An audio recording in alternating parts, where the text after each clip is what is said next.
Hey everyone, happy holidays. Welcome to Watch Complications. I'm Brian. In the description below, you will find links to my website, Instagram. Don't forget to hit that subscribe button and the bell if you want updates. We are walking in a winter wonderland. This is my holiday t-shirt for this year. And what I want to do in this video is what comes along with the holidays. Usually a little bit more downtime, a chance to catch up on some of the things that we've neglected in the recent months. Yeah, there's lots of busy stuff going on with friends, family, parties, this, that, and the other. Hopefully some watch boxes to open under the tree. But what other channels are doing is usually the normal stuff like, here's my top watches of the year, here's my current state of the collection, here's what I'm recommending for gifts. As usual, I want to do something a little different, and that is show you some books that I've read or that I'm currently reading or going to read over the holiday season with that extra downtime. Maybe it'll give you some ideas of other stuff that's worth picking up on that late winter night. I don't know that I'm just speaking for myself here, but being someone who's into watches, I'm generally also very much into history and science and engineering and mechanics. So that opens up some doorways. So the books I have to recommend, some are just directly about watches. Most of them are about mechanical things, historical things, but I've also got some tangential ideas that are worth exploring in the area of watches that I think you'll enjoy. On the wrist today, I have the Vario Navi. This is review coming up. I've shown it in snippets of the intros for the past couple videos. I wear watches for usually a few weeks before I give my really in-depth thoughts on them. Again, something a little different than most channels that will look at a watch for 1 or 2 days and then give thoughts on it. It's like, I actually put them through a multi-week sprint. But if you want to pick something up over the holiday season or just through the winter whenever it's a good time to read, you know, it gets dark early, but any time of the year, what are some things that I think are worth taking a look at and spending that money on? Always worth getting a hard copy, by the way. I'm not a huge fan of digital books. There is a good one, Eternal Springs. I reviewed that before. I'll put the link in the video for that electronic PDF-based book. It's worth a look, really about how watches work. But if you're a visual person, I've shown this one before, I think in like a holiday video like about a year ago, but the Wristwatch Handbook. Excellent photography. It has explanations about how mechanical movements work. Great examples of horology and design and mechanics. This is just a beautiful, beautiful book. And I don't want to get into copyright issues, but it's just a beautiful, long visual expose of all things watches. But this, highly recommend. Worth the money. Have it on the table. Pick it up, read a few pages now and then. This is a generally good read. Now more on the history and storytelling side of things. Old book, been around since 1995. Some of you have probably read it, but maybe not everybody. If you haven't read Longitude by Davis Sobel, I don't know if I'm pronouncing that right or not, but this is such an excellent read. It doesn't take long to get through, but it's an excellent story of history and the solving of the longitude problem. We're talking about using clocks to do maritime navigation, sea, and John Harrison's endeavor to solve that particular problem. Great story, worth every single penny. Every watch lover, enthusiast should have Longitude and have read it.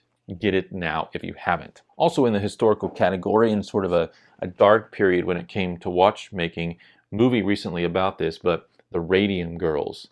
And this story, written and encapsulated very well by Kate Moore recently, is just a marvelous tale of everything from capitalism to indifference to just the lives, the stories of these amazing women that were involved in the watchmaking industry and really paid with their lives. And it's just an amazing story. I don't know what else to say about it. If you do pick up this book, there are a couple editions. This happens to be the young readers edition. If I want to expose other people in my household, and I have some younger kids, to this content, there's a nice balance that is struck in this edition, both in terms of pace. There's a ton of detail with this story, so this goes a little bit quicker on the pace. It still has a lot of that detail that's really on the gruesome side of things, but it's a much finer balance if you have some younger readers in the house who might pick up the book.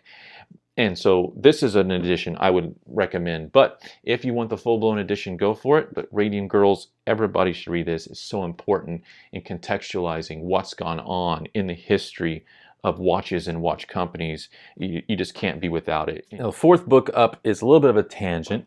It's not about timekeeping, horology, watches in any sort of a direct way. It's more of the area of science, history, engineering, but typically people, like I mentioned, like myself, I'm interested in those things as well. Maybe you are too.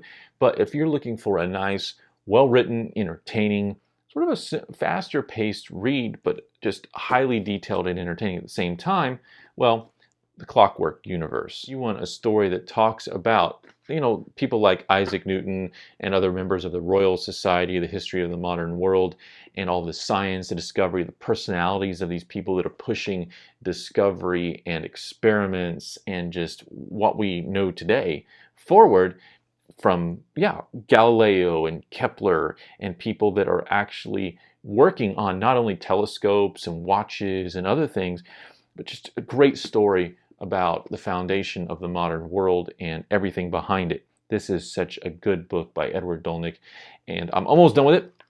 Probably one of the best books I've read in a long time. Again, sort of a little bit tangential, but I'm guessing a lot of watch lovers will like The Clockwork Universe. Great book, highly recommend for some good late night reading whenever you're kind of settling in and want something to do and there's nothing on Netflix. Book number 5, Assembly Programming and Computer Architecture for Software Engineers. Okay, wait, that's my book. Unless you're a computer science student, don't buy that book. No, it's a joke. Book number 5 is About Time by David Rooney. This book came out not that long ago in 2021. And this is a very good book. Highly recommend too. I'm not all the way through it yet, but I've got quite a ways into it. This is a history of civilization in 12 clocks. That's how it's tagged. It's a history of clocks throughout world civilization. If you're an enthusiast, like this is where clocks came from and where they're going. Again, great pace, great storytelling. In fact, all the books, there's the visual one, right? The wristwatch handbook, but Longitude, the Radium Girls, The Clockwork Universe, About Time, all these books, I've chosen them and I like them and I recommend them because they are just all a good balance of storytelling, pace, entertaining, and detail. It's just a good balance between those things. So if you want to know a little bit more about the history of watchmaking, and I want to say watchmaking, like really clockmaking, horology throughout civilization, this is the book. And I highly recommend it. Actually, here's a little extra. I had a book that I was intending to include in the video. I forgot about it for a second, so I'm plugging this little snippet back in. Kind of goes along well with the topic area of the book. And again, this is a tangent. It's something that's a little bit different, not directly related to watches, but as you think about longitude, maritime navigation, maybe you're also into history, but cartography, The Phantom Atlas by Edward Brooke Hitching. This is a fun and beautifully done book about blunders and mistakes in cartography that propagated over times, as decades, centuries, islands that people thought existed that never did, or mistakes like that, or maybe they were intentional. People wanted to be known for finding, discovering places, whether that's islands, bodies of water, gaps between continents for travel, all that kind of stuff. Beautifully done, lots of fun maps here. I'll just show you one page out of this. Just like beautiful pictures.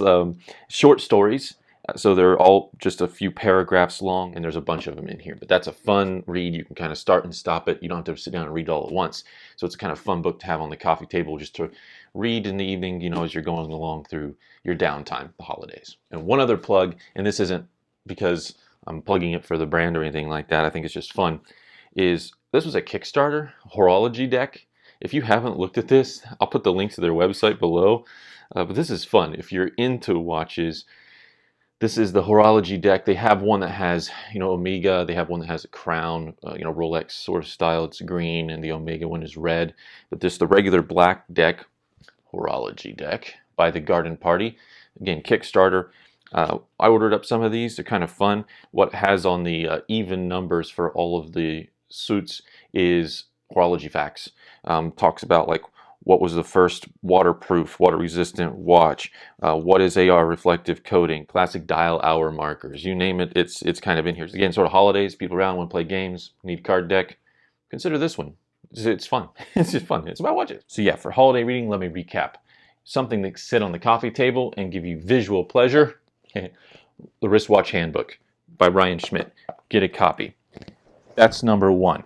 Number two, an oldie but a goodie, longitude. If you don't know the story of John Harrison and the longitude problem, fix it right now. History is important, regardless of how jarring it is. Radium girls and that particular aspect of the watchmaking history. Tangent for people that are into science and engineering and all the people behind it. Some of them also related to watchmaking and the geniuses behind all of that, the clockwork universe. And if you want to know a history of clocks throughout civilization, about time. Those are my recommendations for holiday reading. I'm Brian. This is Watch Complications. Subscribe. Hit the bell if you want updates. All the links are in the description below. Happy holidays. Let's go walking in a winter wonderland.